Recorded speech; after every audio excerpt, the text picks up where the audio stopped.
Assalamualaikum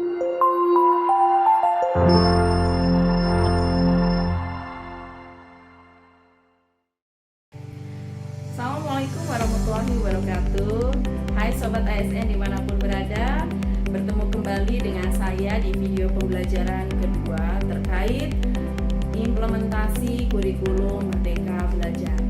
Sesuai dengan apa yang saya sampaikan di video pembelajaran pertama, bahwa di video ini saya akan menjelaskan hal-hal teknis apa saja sih yang harus dipersiapkan oleh seorang guru untuk bisa mengimplementasikan kurikulum ini. Tentunya kemarin juga sempat disampaikan bahwa di sini di dalam kurikulum Merdeka Belajar, guru diberikan keleluasaan, diberikan kemerdekaan untuk mendesain sebuah alur pembelajaran. Nah, alur pembelajaran yang kita maksudkan di sini boleh kita istilahkan juga dengan rencana pembelajaran atau RPP atau yang kita panjangkan dengan rencana pelaksanaan pembelajaran.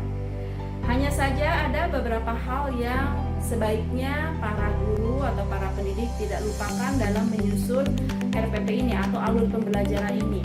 Yang pertama adalah identitas ya, kemudian ada tujuan pembelajaran, kemudian bagaimana langkah-langkah pembelajarannya, lalu bagaimana kaitannya dengan profil pelajar Pancasila. Ini menjadi ruh ya di dalam kurikulum Merdeka Belajar. Dan yang terakhir adalah bagaimana guru bisa mengasesmen dari kesemuanya. Baik, di pertama adalah kita harus menuliskan sebuah identitas di dalam alur pembelajaran yang kita tuliskan atau RPP yang kita tuliskan. Di mana identitas ini cukup standar ya, sobat-sobat ASN guru. Di sana ada nama sekolah, kemudian ini masuk di semester berapa atau tahun ajaran berapa, kemudian ini mata pelajaran apa, kemudian termasuk materinya apa ya, lalu alokasi waktu. Nah, alokasi waktu ini seperti yang disampaikan sebelumnya juga, bahwa ini tidak harus terpaku dengan kurikulum sebelumnya harus 1 semester atau 1 tahun, tapi silahkan dikondisikan sesuai dengan kebutuhan siswa. Jika siswa untuk memahami materi ini atau bahkan mempraktekkan materi ini membutuhkan waktu hanya sekitar 4 minggu, maka silahkan tuliskan 4 minggu, atau misalnya sekitar 6 minggu, silahkan. Jadi itu disesuaikan dengan kebutuhan si peserta didik. Lalu bagaimana menentukan bahwa waktu ini cukup sesuai atau tidak? Nah, di awal sekali pertama guru masuk kelas untuk mata pelajaran ini, tentunya guru membuat sebuah survei kemampuan, atau nanti guru-guru bisa membuat sebuah instrumen di mana instrumen tersebut berisi tentang pertanyaan-pertanyaan yang sederhana yang bisa disampaikan kepada siswa tentang gambaran materi yang akan disampaikan menurut mereka, apakah sulit atau tidak, ataukah membutuhkan waktu lama atau tidak, dengan syarat si peserta didik tersebut pernah membaca sekilas tentang materi-materi yang ada di buku yang menjadi pegangan mereka, bisa dengan cara seperti itu.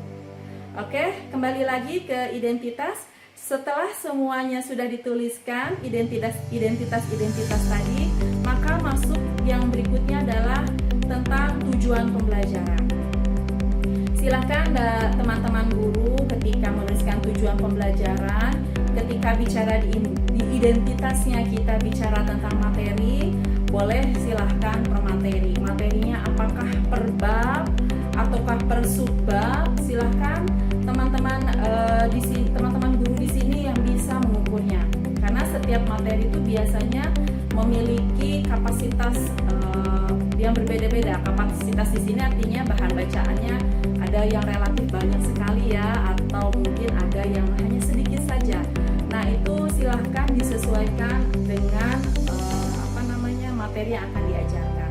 Jika kita belajar matematika misalnya, yang akan dipelajari tentang volume bangun ruang, tentunya kita sudah mengukur bangun ruang yang bisa kita jelaskan kepada siswa itu bangun ruang yang seperti apa saja ya. Dengan kemampuan siswa yang ada, bangun ruang ini perlu berapa lama. Nah, itu silahkan bisa dianalisa di awal. Lalu di tujuan pembelajaran ini teman-teman guru juga bisa dengan tujuan yang sederhana. Jadi assessment di sini jangan terlalu banyak dulu ya, jadi dia lebih spesifik dalam satu hal. Misalnya kalau tadi di dalam matematika siswa mampu mengukur volume ruang, dimensi seperti itu. Nah, silakan nanti tujuan pembelajarannya adalah bahwa peserta nanti akan mampu menghitung volume benda-benda ruang misalnya seperti itu. Lalu berikutnya setelah tujuan pembelajaran adalah bagaimana langkah-langkah pembelajaran yang akan dilakukan. Nah, ini cukup penting sobat-sobat ASN dulu ya, dimana langkah-langkah ini harus betul-betul secara teknis dijelaskan kepada siswa, dan di dalam langkah-langkah teknis ini setiap materi sebaiknya guru melakukan semacam pengkategorian kemampuan siswa. Hal ini tentunya penting sebagai upaya untuk memberikan treatment yang berbeda dalam kelompok kategori tersebut. Nah, untuk pengelompokan kategori mungkin minimal 3 agar tidak membebani juga terhadap para guru ya, terhadap para pendidik. Misalnya kategori yang sudah mampu, yang cukup mampu, dan kurang mampu.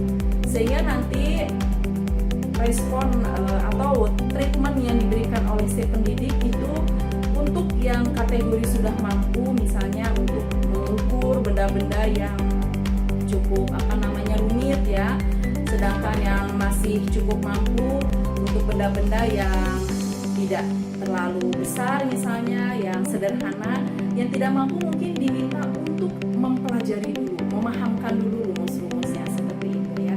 Itu hal-hal yang bisa dilakukan. Nah, di dalam pengkategorian ini tentunya nanti kita juga akan dengan mudah mengukur kemampuan siswa setelah pembelajaran dilaksanakan. Jadi langkah-langkah pembelajaran ini sangat penting guru-guru ya, sobat-sobat guru, bahwa ketika kita memberikan bahan bacaan pun kita akan sesuaikan dengan kemampuan peserta didik seperti itu. Bahkan ketika kita memberikan asesmen atau memberikan penilaian pun kita akan bisa mengukur, sehingga nanti di akhirnya kita akan tahu langkah berikutnya apakah kita akan sesuai dengan hasil asesmen sesuai pengkategorian, atau bisa jadi karena pengkategorian ini akhirnya nanti pada akhirnya peserta didik itu memiliki hasil yang hampir sama, bisa jadi seperti itu ya.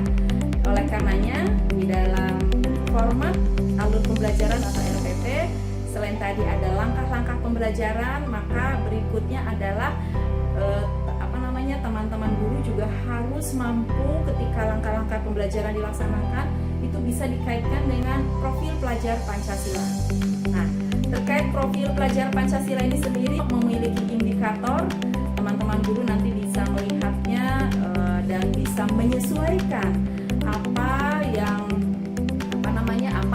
sudah diimplementasikan oleh peserta didik dengan dengan salah satu kategori-kategori atau indikator-indikator di dalam profil pelajar Pancasila seperti itu.